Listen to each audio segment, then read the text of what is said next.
क्या बात है नेहा, तू चुपचाप यहाँ क्यों बैठी है? बोलती क्यों नहीं? रेस की प्रैक्टिस में भाग नहीं लेना है क्या?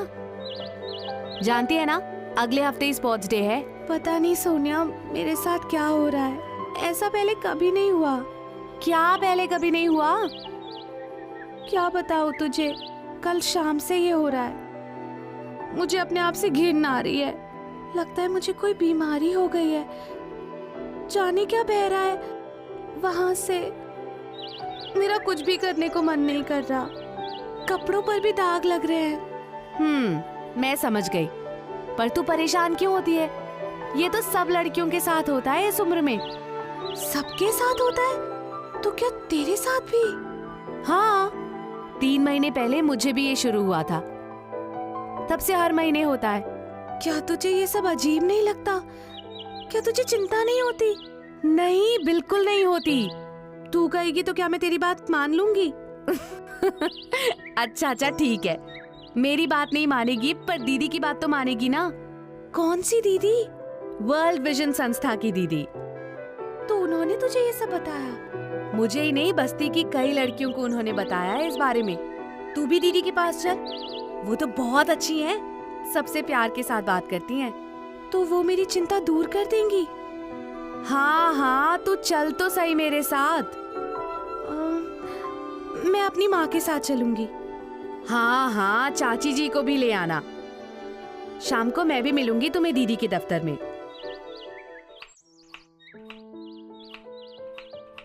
अरे ये सब हुआ था तो मुझे बताती ना, मैं उपाय बताती तेरे को।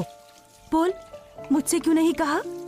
वो तुमसे कहने में शर्म आ रही थी। और अब उस दीदी के पास जाने में शर्म नहीं आ रही?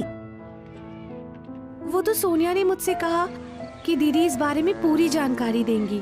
हाँ, और जैसे हम तो कुछ जानते ही नहीं ना। अच्छा, पहली बात सुन, जब तक ये सब बंद ना हो जाए तब तक तू रसोई घर में नहीं जाएगी। हाँ, क्यों माँ?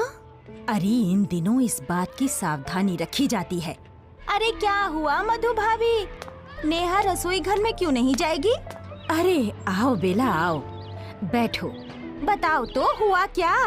अरे क्या पूछती हो बेला, इसे महीना शुरू हो गया है, अब इन बातों की सावधानी तो रखनी ही पड़ेगी ना। नहीं भाभी, ये सब गलत है। गलत है?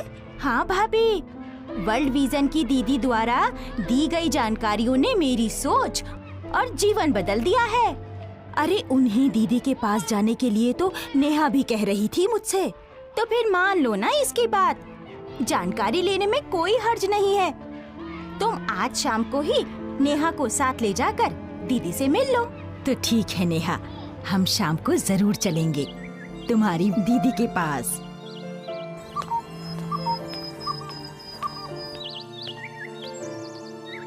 मधु बहन, आपने अच्छा किया जो नेहा को लेकर यहाँ वर्ल्ड विजन के सेंटर पर चली आई।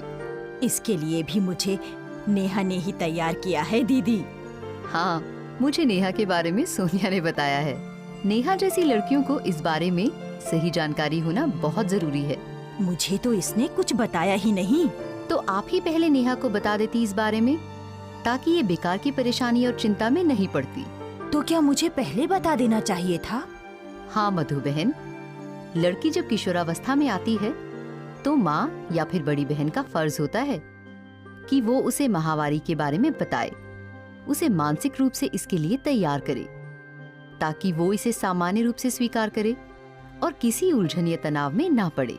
आपने ठीक कहा दीदी, लेकिन अब तो आप ही बता दीजिए इसे सच्ची बात। देखो नेहा, मेरी बात ध्यान से सुनो और समझो। कोई भी लड़की जब किशोरावस्था में आती है तो उसके शरीर में कुछ बदलाव आने लगते हैं, जैसे वजन बढ़ता है, लंबाई बढ़ती है, आवाज में बदलाव आता है, शरीर के गुप्त अंगों में बाल आने लगते हैं और सीने यानी ब्रेस्ट का विकास होता है। लेकिन ये सब बदलाव बाहरी होते हैं जो देखे जा सकते हैं। इनके अलावा शरीर में कुछ अंदरूनी बदलाव भी होते हैं जिन्हें समझना बहुत जरूरी है। ये अंदरूनी बदलाव कौन से होते हैं दीदी? देखो, किशोरावस्था में पहुंचने पर लड़की के मस्तिष्क की एक विशेष ग्रंथि यानी पिट्यूटरी ग्लैंड में एक हार्मोन पैदा होने लगता है जो खून के दौरे के साथ अंडाशय यानी ओवरी में पहुंचता है। ये अंडाशय यानी ओवरी गर्भाशय नली यानी फिलोपियन ट्यूब द्वारा बच्चेदानी यानी यूट्रस और आगे योनि मार्ग यानी वजाइना से जुड़े होते हैं। अंडाशयों यानी ओवरी में अनेकों अंडे होते हैं जो बहुत ही बारीक होते हैं। इसके अलावा अंडाशय से एक विशेष तरल पदार्थ बच्चेदानी तक पहुंचता है और उसे मजबूती देता है। हर महीने अंडाशय से कुछ अंडे विकसित होकर बच्चेदानी तक पहुंचते हैं। आमतौर पर ये माहवारी चक्र यानी मेंस्ट्रुएशन साइकिल के मध्य समय में होता है। अगर इनमें से किसी अंडे का पुरुष शुक्राणु यानी स्पर्म से मेल हो जाए तो वो भ्रूण यानी फीटस के रूप में पलने लगता है, और अगर ऐसा ना हो तो ये अंडे और बच्चेदानी को मजबूती देने वाला तरल पदार्थ योनि मार्ग यानी वजाइना के रास्ते बाहर जाते हैं और यही माहवारी होती है। तो हमने जाना कि इन अंदरूनी बदलाव की वजह से माहवारी होती है जो 3 से 7 दिन तक रहती है। जब इसकी शुरुआत होती है तो ये ज्यादा से ज्यादा या कम दिनों तक भी हो सकती है। हाँ जी, ये तो सब लड़कियों में होता है। हाँ मधु बहन, होता तो सब में है, लेकिन इसकी शुरुआत एक ही समय पर नहीं होती। माहवारी की शुरुआत 11 वर्ष से लेकर 17 वर्ष की उम्र में भी हो सकती है। लेकिन बाद में तो इसका एक नियम बन जाता है। हाँ मधु बहन, जब माहवारी नियमित हो जाती है तो इसे मासिक चक्र यानी मेंस्ट्रुएशन साइकिल कहा जाता है। मासिक चक्र का नियमित रूप से आना इस बात की निशानी है कि शरीर के महत्वपूर्ण अंग सामान्य रूप से काम कर रहे हैं। मासिक चक्र शरीर को स्वस्थ रखने के लिए एक विशेष शारीरिक रसायन यानी केमिकल पैदा करता है जिसे हार्मोन्स कहा जाता है। ये हार्मोन्स हर महीने गर्भ ठहरने की संभावना भी पैदा करते हैं। दीदी, मासिक चक्र को गिना कैसे जाता है? नेहा, मासिक चक्र को पहली माहवारी के पहले दिन से अगली माहवारी के पहले दिन तक गिना जाता है। आमतौर पर माहवारी चक्र 28 दिनों का होता है, लेकिन बालिग अवस्था में 21 से 35 दिन और किशोरावस्था में 26 से 32 दिन भी हो सकता है। तो इसका मतलब हुआ दीदी कि माहवारी शुरू होने की तारीख बदल भी सकती है। नेहा, जैसे मैंने कहा कि आमतौर पर एक माहवारी समाप्त होने के 28 दिनों के बाद अगली माहवारी होती है, लेकिन शुरुआत में ये जल्दी या देर से भी हो सकती है। इससे घबराना नहीं चाहिए, ये बाद में नियमित हो जाती है।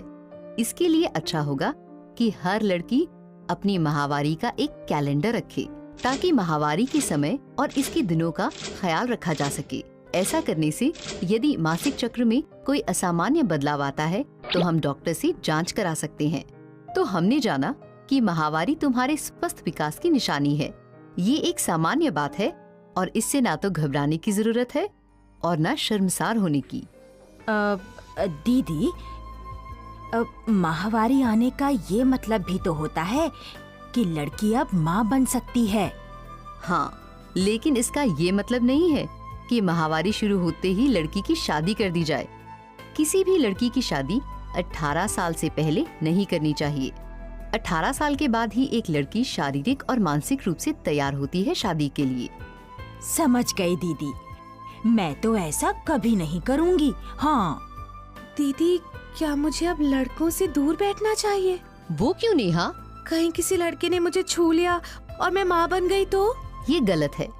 ये सही है कि पुरुष और स्त्री के मिलन से ही गर्भ ठहरता है, लेकिन छूने भर से ऐसा नहीं होता। तुम्हारी गलतफहमी मिटाने के लिए मैं तुम्हें सच्ची बात बताती हूँ। देखो, स्त्री का गर्भ तभी ठहरता है जब स्त्री के अंडाशय यानी ओवरी से उत्पन्न अंडे से पुरुष के शुक्राणु का मिलन होता है।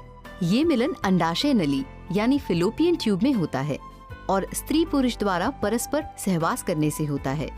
हमें ये भी जान लेना चाहिए कि एक बार सहवास करने से ही गर्भ ठहर सकता है। क्यों नेहा, अब तो तुम्हारी गलतफहमी दूर हो गई ना? दीदी, आप नेहा को माहवारी के दौरान सफाई रखना भी बताइए, जैसे हम सबको बताया था।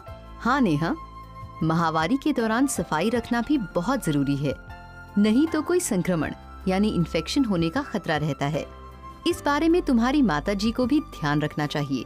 माहवारी के दौरान लड़की को रोज गुनगुने पानी से नहाना चाहिए और योनि यानी वजाइना को भी अच्छी तरह से साफ करना चाहिए और अंदरूनी कपड़े भी रोज बदलने चाहिए। लेकिन माहवारी के दौरान सफाई रखने का सबसे उत्तम साधन है सैनिटरी नैपकिन्स का इस्तेमाल करना। हर 4 से 6 घंटे बाद नैपकिन या पैड को बदलना चाहिए और रात को सोते समय तो इसे जरूर बदलना चाहिए। अच्छा दीदी, क्या इसके लिए कपड़े का इस्तेमाल कर सकते हैं? कर सकते हैं, लेकिन वो कपड़ा साफ, धुला हुआ और धूप में सुखाया होना चाहिए। यदि उस कपड़े को दोबारा इस्तेमाल करना है तो भी उसे साबुन में धोकर धूप में सुखा कर रख लेना चाहिए। दीदी, माहवारी के दौरान कुछ मुश्किलें भी महसूस होती हैं। क्या कह रही हो माँ? कौन सी मुश्किलें? घबराओ नहीं नेहा, ये तो माहवारी का ही हिस्सा है। माहवारी के दौरान पेट के निचले हिस्से यानी लोअर एब्डोमेन में दर्द, सिर दर्द, मरोड़ या अकड़न यानी क्रैम्पिंग की शिकायत हो सकती है। कभी कभी खाने की इच्छा बढ़ जाती है या फिर कब्ज भी महसूस हो सकती है। ये सब लक्षण सामान्य होते हैं, इसलिए इनसे घबराना नहीं चाहिए और इसके लिए दवाओं का इस्तेमाल नहीं करना चाहिए। हाँ, अगर दर्द या तकलीफ बढ़ जाए या सही न जाए तो तुरंत डॉक्टर या स्वास्थ्य कार्यकर्ता से संपर्क करना चाहिए। दीदी, क्या मैं माहवारी में कुछ भी खा सकती हूँ? हाँ नेहा, तुम घर का पका सब कुछ खा सकती हो और तुम्हें खाना भी चाहिए। मधु बहन, आप भी ध्यान रखें कि इस दौरान नेहा को संतुलित और पौष्टिक भोजन मिले और उसमें हरी पत्तेदार सब्जियां जरूर शामिल होनी चाहिए, क्योंकि इस दौरान लड़की को लोहा तत्व यानी आयरन की जरूरत होती है। अब दीदी, इन दिनों नेहा को कुछ सावधानियां तो रखनी होंगी ना, जैसे अचार ना छूना वगैरह वगैरह। नहीं मधु बहन, ये सब अंधविश्वास है, इनका कोई वैज्ञानिक आधार नहीं है, इसलिए इन्हें नहीं मानना चाहिए। माहवारी के दौरान लड़की अचार आदि को ना छुए, रसोई घर या पूजा के स्थान पर न जाए, इस दौरान वो नए कपड़े ना पहने, चारपाई पर ना सोए या सबके साथ ना खेले। ये सब बातें गलत हैं। इन्हें अपनाने के लिए लड़की को मजबूर नहीं करना चाहिए। इससे लड़की के मन में हीनता, दहशत और अंधविश्वास पैदा होते हैं, जो ना तो उसकी मन की सेहत के लिए अच्छे हैं और ना ही तन की सेहत के लिए। अब तो तुम्हारी चिंता दूर हो गई ना नेहा? अब तो तुम माहवारी के दिनों में भी हम सबके साथ खेल कूद सकती हो। हाँ नेहा, इस दौरान तुम अपने सारे काम कर सकती हो। दीदी, आज आपसे नेहा को तो सही ज्ञान मिला ही है। मेरी भी आंखें खुल गईं। आपने जो बताया मैं उसका पूरा ख्याल रखूंगी और अपनी नेहा को खुश और सेहतमंद रखूंगी।